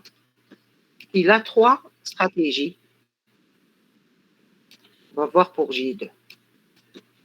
Donc, J1, il a 3 stratégies. Donc, comme ça. Voilà. Donc, J1, il a A, B et C. Voilà. Donc, ça, c'est les stratégies de J1. J2.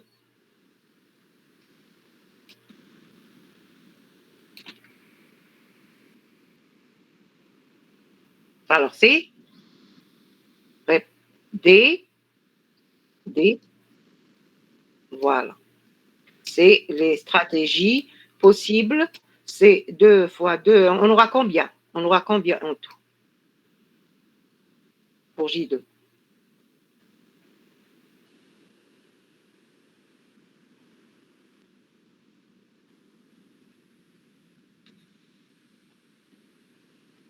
Donc, ici, il y a 2. Ici, il y a 2. Et ici, il y a 2. Donc, finalement, combien de fois 2 fois 2 fois 2? Parce que pour A, nous avons 2, pour B, nous avons 2, et pour C, nous avons 2. Donc, finalement, c'est 2. Donc, combien de combinaisons? 8. Donc, ça va être D si A, F si B, et H si C.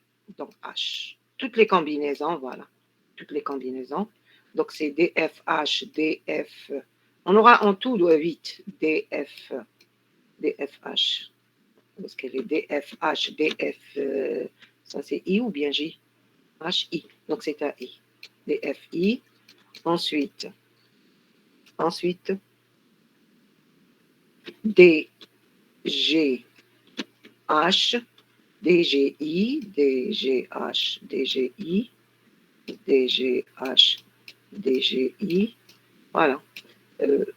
Je suppose que vous avez fait ceci en DGH, DGI, en e-commerce, je suppose.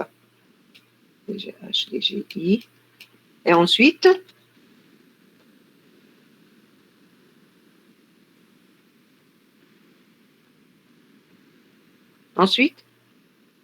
je ne me suis pas trompée. DGH, D. Oui. Ensuite, E. L'essentiel, il y a 8. Ensuite, E, F, H, E, F, I. Ensuite, E, G, H, E, G, I. Voilà. Ensuite, pour les gains, supposons qu'on a fait, je vous envoie le corrigé, hein, l'essentiel. Comment faire maintenant pour les gains maintenant?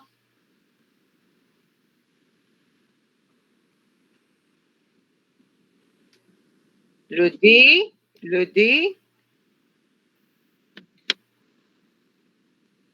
Donc finalement, qu'est-ce qu'on va écrire? Celui de A, ça va être finalement c'est 4,2. Voilà. Voilà. C'est 4,2 parce que là, c'est pour 1. Ensuite, par exemple, celle-là, DFI.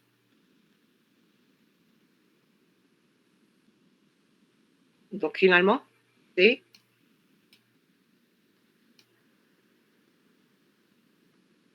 voilà. Ensuite, DGH. Le D, il est là. Le G, il est là. Et le H, il est là. DGH. Pour 1, c'est toujours? Voilà, 4,2. Et la même chose pour la suite, par exemple, pour celle-là. Pour celle-là. Alors, B, celle-là, pour B, maintenant. Avec D, F, H. Ça donne 8,2. Et ainsi de suite. Je suppose que vous avez fait ceci en e-commerce pour ce passage-là. L'essentiel, c'est qu'on peut écrire, on peut faire le passage d'une représentation extensive vers une représentation matricielle ou bien stratégique. Voilà. C'est ce qu'il faut retenir surtout. Voilà. La même chose pour ce jeu-là. Donc ici, nous avons combien? Supposons que nous avons ici A, B, C, D, E, F, G. F, G. Donc, on aura combien de stratégies pour J1?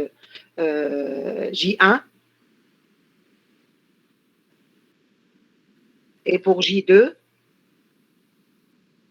4. Donc, c'est 2 fois 2. Voilà. Le J2, il a ces deux-là et ces deux-là. Donc, on fait une multiplication, on fait toutes les combinaisons. Après, on recherche les gains pour chaque stratégie. Donc, ça, c'est pour l'exercice. On va passer, je vous envoie le corrigé pour ça. L'essentiel, l'exercice 2. Alors, soit les deux jeux à somme nulle suivant. Donc, nous avons J1, c'est le max. Nous avons dit qu'il est en position de force, donc il cherche à maximiser ses gains. Le deuxième, J2, il est en position de faiblesse, donc il cherche à minimiser ses pertes. Alors, donnez la forme extensive pour ce jeu. Alors, la forme extensive, elle va être... Est-ce que c'est un jeu simultané?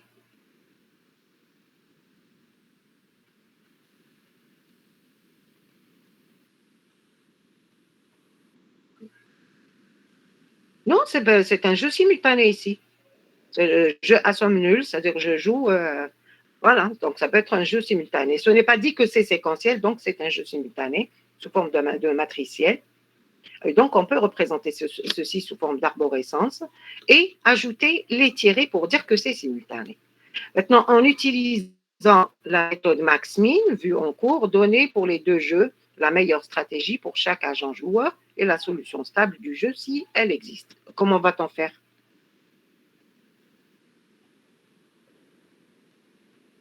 Alors,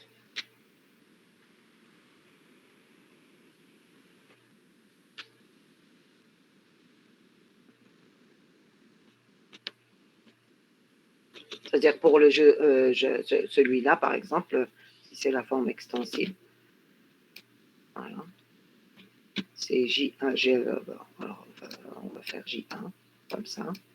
Après, il a 3 stratégies que sont H, M et B, c'est ça. Et J2, il a combien de stratégies? C'est GCD, voilà. Et rien ne dit que c'est séquentiel, donc automatiquement, ils nous ont donné matriciel, donc on va dire que c'est simultané, et dans ce cas-là, on va ajouter les tirés pour dire que c'est, bien sûr, ici c'est J2, pardon, je vous envoie le corriger, hein. J2, donc on va faire tirer comme ça, J2 aussi, ici, J2, tirer, J2. Ensuite, J2, il a combien de stratégies? Pour chaque, il a 3 stratégies, donc il a G, C, D. G, voilà, C, D. Et la même chose ici, G, C, D. G, C, D. Voilà. Maintenant, les gars,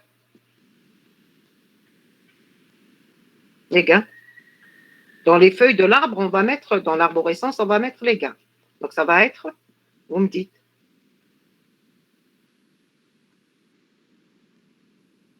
Voilà, 5. Ici, c'est 5 moins 5. Ici, c'est 5 moins 5. Et ici? Moins 3, 3. Voilà. Moins 3, 3. Et ainsi de suite. Moins 3. Pour D, c'est moins 6, 6. Moins 6, c'est-à-dire pour le premier, c'est moins 6. Le deuxième, ça va être 6, puisque c'est un jeu à somme nulle. La même chose ici, la même chose ici, la même chose ici. Voilà. Maintenant, la méthode max-min. Nous avons dit que la méthode max-min, c'est qu'il cherche à assurer un niveau de sécurité, que ce soit pour le joueur max qui veut maximiser ou bien le joueur qui veut minimiser. Alors, pour le joueur max, quelle est la stratégie qui lui apporte max? Quelle est la stratégie pour le joueur J1? J1 qui est max. Hein? C'est la stratégie? Niveau de sécurité, c'est quoi pour max? C'est max min. Donc, c'est le max des min. Donc, c'est le max des min. Et l'autre, le joueur min, c'est le min des max. Min de quoi? Du joueur 1. Le train 2, c'est le max du minimum de... Comme ça. Donc, c'est le min de 5 moins 3, 6, virgule. Ensuite, min de... Vous me dites?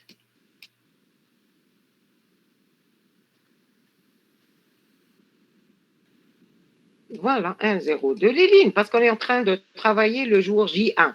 Donc, les lignes 1, 0, 2, virgule, min de toujours, mine de,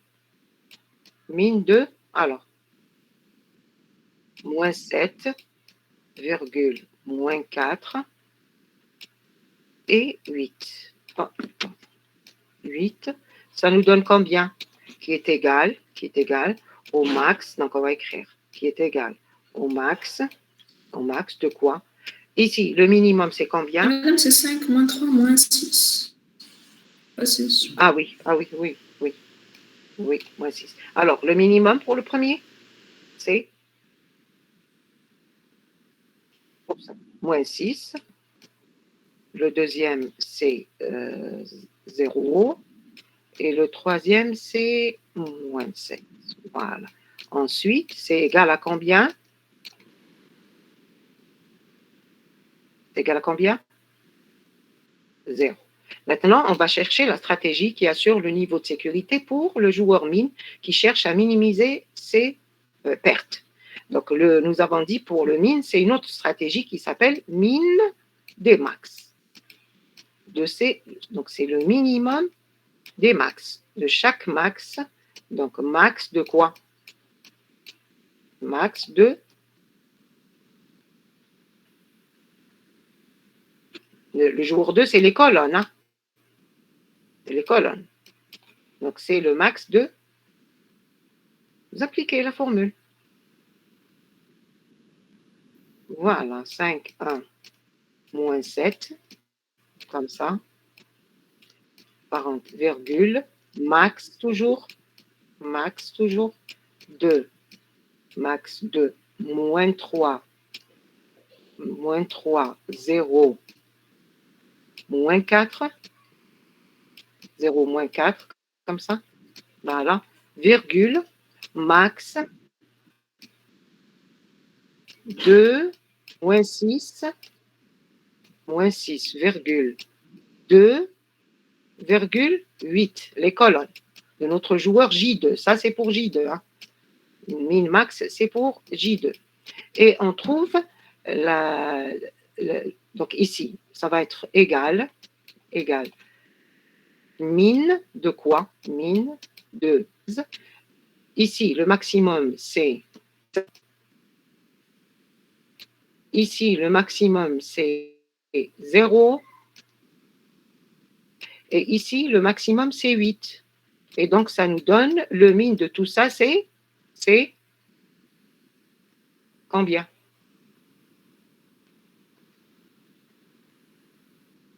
Voilà. Alors, maintenant, la solution stable, est-ce qu'elle existe pour ce jeu? Et c'est laquelle?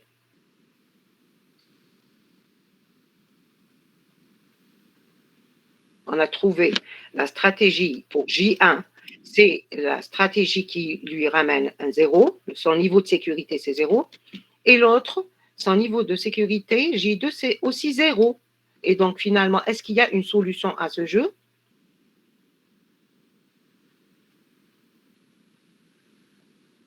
Il y a une rencontre, c'est laquelle? Voilà, donc la solution stable à ce jeu, c'est, qui assure un niveau de sécurité, il y a une rencontre entre les deux, c'est quand le J1 joue M, c'est ça à 0. Voilà, c'est quand J1 joue M et J2 joue C. Donc finalement, la solution à ce jeu, stable à ce jeu, c'est bien la configuration ou bien la combinaison MC. Voilà. Donc, la combinaison MC, c'est une solution au jeu qui assure un niveau de sécurité pour les deux joueurs qui raisonnent de la manière que J1 cherche à maximiser ses gains et J2 cherche à minimiser ses pertes. C'est clair pour ça? Voilà, la même chose pour cet exemple, c'est-à-dire la même procédure. Voilà. Donc, pour la deuxième, je ne sais pas, vous calculez de la même manière, vous cherchez. S'il y a rencontre, donc vous dites qu'il y a solution.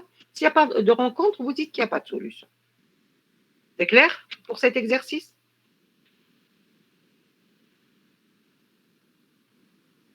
Voilà. Exercice 3. Donc ici, on applique ce qu'on a vu concernant l'équilibre, les stratégies dominantes, l'équilibre en stratégie dominante, l'équilibre de Nash, le Pareto, l'optimum de Pareto. Donc, on commence par ce jeu-là. Voilà, le jeu 1 seulement. Alors, stratégie dominante. Comment vous allez faire?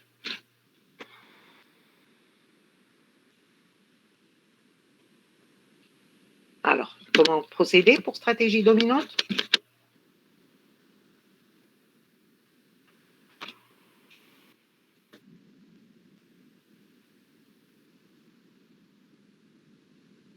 Voilà, donc première question, stratégie dominante. On cherche, est-ce qu'il y a des stratégies dominantes pour chaque joueur, hein? Après, il y a la question, bon, elle est en troisième position, l'équilibre. Bon, normalement, les stratégies dominantes, ici, on va chercher pour chacun parce que c'est demandé, donc on cherche pour le premier et on cherche pour le deuxième. Parce que les questions sont posées de cette manière.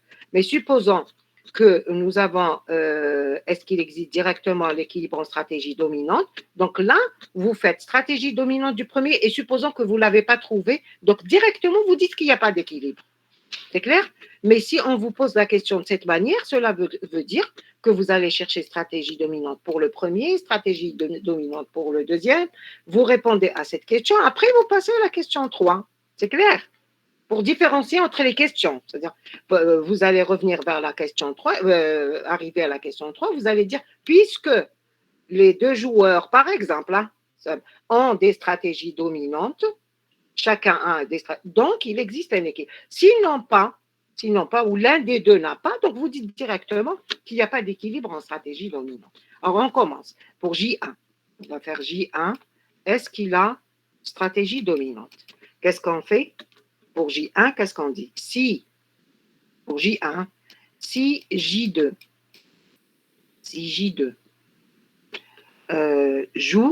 choisit G. Donc, on va faire comme ça directement. Si J2 choisit G. Voilà. Alors, la meilleure stratégie pour J1, ça va être laquelle? Donc, meilleure pour J1. J1, qu'est-ce qu'il va choisir?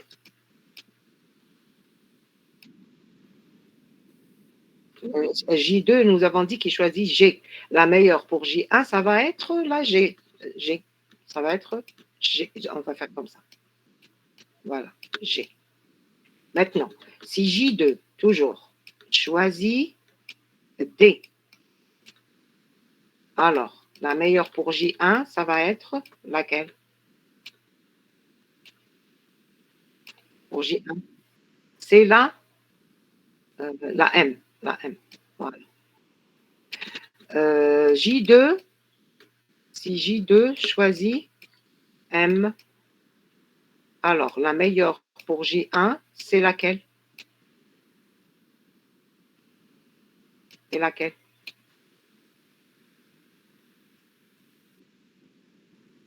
La G. Et donc, est-ce que J1 a une stratégie dominante?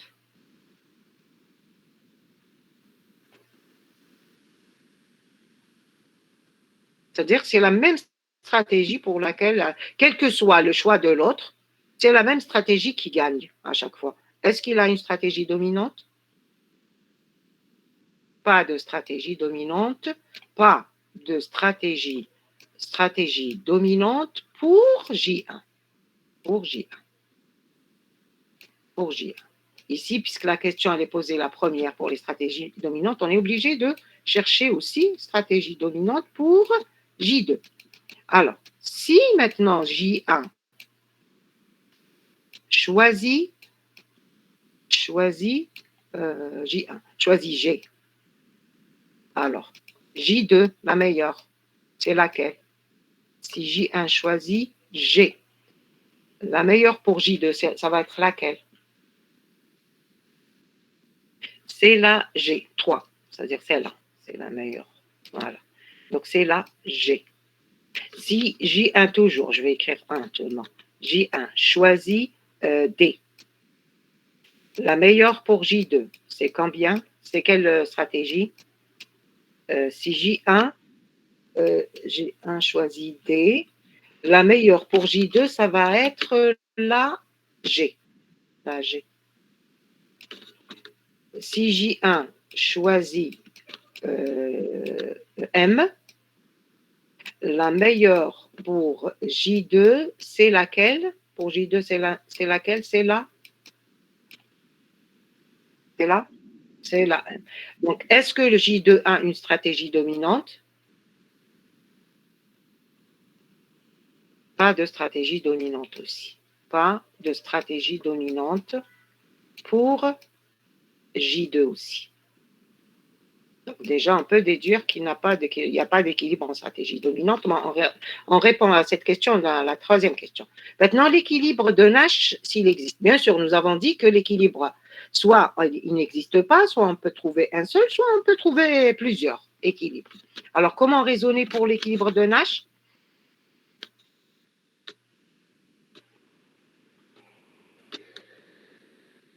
Alors, pour J1, on commence pour J1.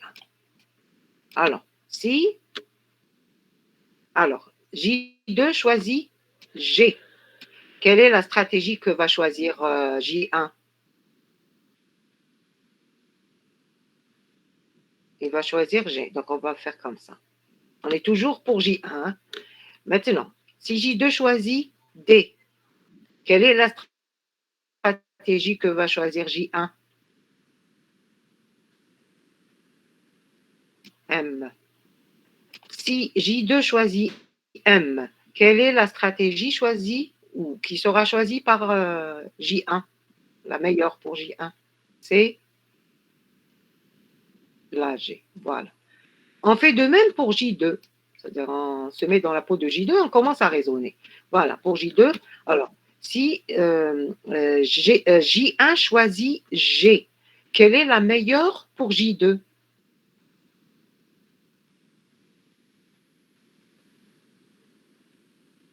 G. Donc, on fait ceci, parce qu'on est en train de travailler maintenant le J2. Maintenant, si J1 choisit D, quelle est la meilleure pour J2? G. Voilà. Maintenant, si J1 choisit M, quelle est la meilleure pour toujours J2?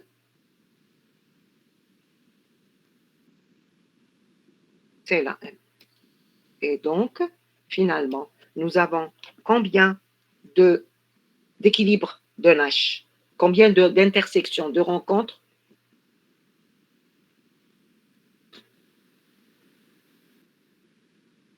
Un seul, c'est celui-là, c'est GG. Voilà, donc l'équilibre de Nash, c'est l'équilibre, la question, l'équilibre de Nash, c'est la configuration GG. Avec, vous pouvez dire aussi, c'est la configuration, bien la combinaison GG avec les gains 4, 3. Mais l'essentiel, quand on parle d'équilibre, on parle de stratégie, hein, pas de gains. Vous pouvez ajouter l'information en plus, c'est avec les gains tels. Maintenant, la question, l'équilibre en stratégie dominante, s'il existe.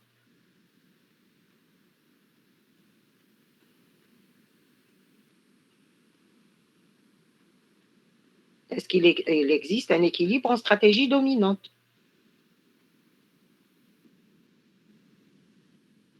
Voilà. Les deux joueurs n'ont pas de stratégie dominante. Et même s'il y a un joueur qui a une stratégie dominante et l'autre ne l'a pas, donc il n'y a pas d'équilibre en stratégie. Il faut que les deux aient une stratégie dominante pour dire qu'il y a un équilibre en stratégie dominante. Donc, il n'y a pas d'équilibre, pas d'équilibre en stratégie dominante. La dernière question, l'optimum de Pareto, s'il existe.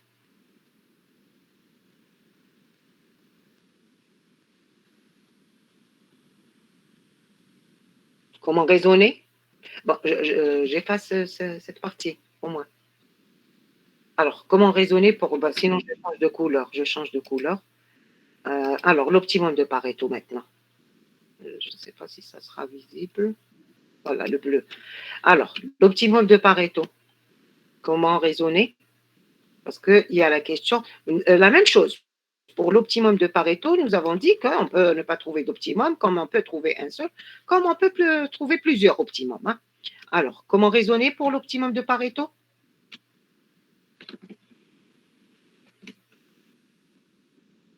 on va étudier toutes les combinaisons. C'est-à-dire, on prend la combinaison GG, la première, et on va chercher. Est-ce que on peut se déplacer? Si on peut se déplacer, ce n'est pas un optimum de Pareto. C'est comme ça qu'on fait. Pour aller. Alors, 4-3. Est-ce qu'on peut.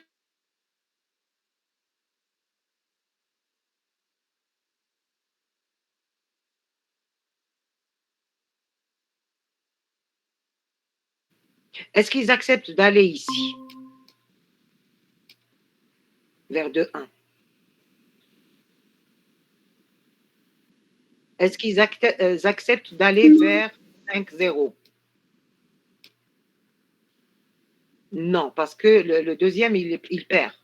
Est-ce qu'ils acceptent d'aller vers 0-3? Non.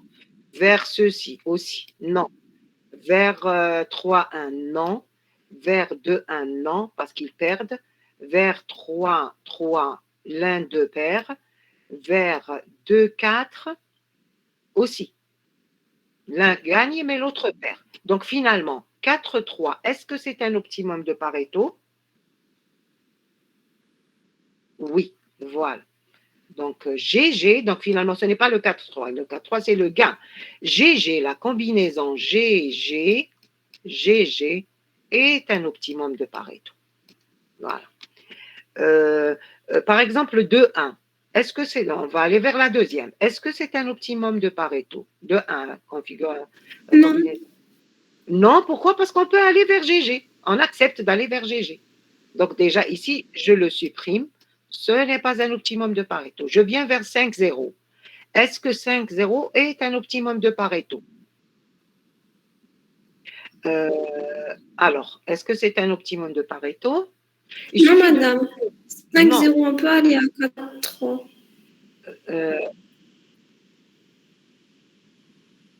On ne peut pas aller vers 4-3. Oui. 5-0, est-ce qu'on peut aller vers 0-3? Non. Vers 2-1. Il y a quelqu'un qui perd. Vers 3-1, le premier qui perd. Vers 2-1, le premier qui perd. Vers 3-3, le premier qui perd. Et vers 2-4, le premier qui perd. Donc finalement, est-ce que cette configuration 5-0 GM est un optimum de Pareto? 5-0. Oui, voilà. Donc, c'est un optimum. Donc, on va écrire, nous avons un deuxième optimum qui est GM. Voilà. On continue. 0,3, est-ce que c'est un optimum? Déjà, on le voit que c'est clair que c'est. Non, parce qu'il peut aller vers 4,3 déjà, vers GG. Donc, déjà, on le supprime. On le supprime. Si on trouve où on peut se déplacer, on supprime. C'est pas la peine de continuer. Alors, 2,1, est-ce que c'est un optimum? Non, parce qu'on peut aller vers 4,3. 3,1, est-ce que c'est un optimum? Non. 2,1, 2,1 non plus. 3,3. Oui, on peut, parce qu'on peut aller vers 4,3. Donc, ce n'est pas un optimum. 2,4. 2,4.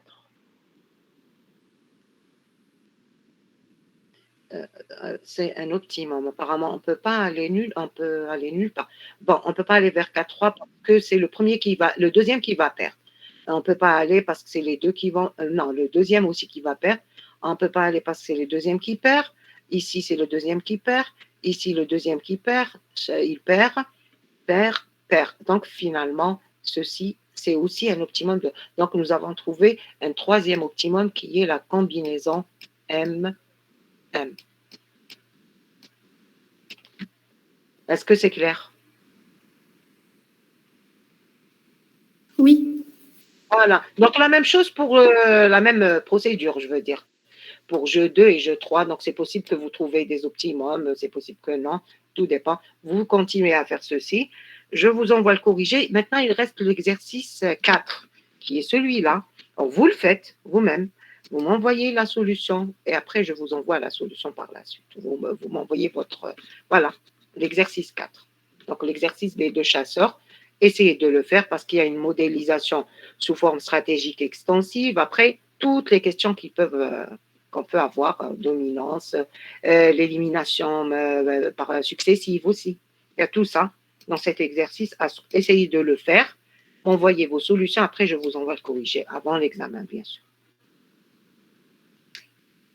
Est-ce que c'est bon? Voilà. Donc, je suppose, bon, on a terminé le programme. Je vous envoie les corrigés de ces exercices, mais pour celui-là, j'obtiens vos solutions. Après, je vous envoie la solution. C'est bon? Maintenant, si quand vous commencez à réviser, si vous aurez des questions à poser, parce que vous allez commencer du début jusqu'à la fin, pour l'examen, je ne sais pas, peut-être, je ne sais pas. Je n'ai pas encore décidé, donc je ne peux pas vous dire quel est c'est sûr qu'il y aura le multi-agent, ça c'est sûr. La modélisation, comme par exemple, la collection de documents, l'exercice sur les produits, etc. Donc, ça va être une modélisation multi-agent. Ça, c'est sûr, il y aura un exercice sur ça. Et après, je verrai pour la planification et tout ça, est-ce que il y aura peut-être de la planification. Les systèmes experts, je ne sais pas. Je n'ai pas encore décidé, mais c'est possible qu'il y aura. Je ne sais pas. Parce qu'on n'a pas fait d'interro. Donc, je vais voir. Je vous informe à l'avance qu'est-ce qu'il y aura à l'examen comme chapitre. Voilà. C'est bon? Oui? Ok. Oui. Je vous l'envoie. Et si j'oublie, ou là, vous me rappelez, hein, parce que des fois, je me dis que j'ai envoyé alors que je n'ai pas encore. Donc, vous me rappelez au cas où j'oublie. Et je vous l'envoie. Mais, si vous aurez des questions, là, vous pouvez m'envoyer vos questions par mail et je vous réponds. Il n'y a pas de problème. OK? Au revoir. Madame, pour la note Oui, du contrôle continu, ce sera un exercice de l'examen. oui, soit un exercice pour l'interro, je parle, le contrôle continu. Ça peut être soit un Oui, oui, le exercice, contrôle soit un continu. exercice, soit deux exercices. C'est clair? D'accord, madame, Soit un merci. exercice, soit deux exercices. Voilà, soit deux exercices. C'est-à-dire que c'est possible, par exemple, nous avons un exercice, mais je ne sais pas, je n'ai pas encore décidé, mais supposons que nous avons un exercice sur 5, un deuxième exercice, un premier exercice sur 10, par exemple, un deuxième sur 5 et un troisième sur 5, par exemple. Je peux prendre les deux exercices pour me donner une note de 15 et après, voilà. Donc, c'est possible. Je n'ai pas encore décidé, mais c'est une partie de l'examen. C'est clair? D'accord, merci, madame. Ok. Au revoir. Au revoir. Bon courage.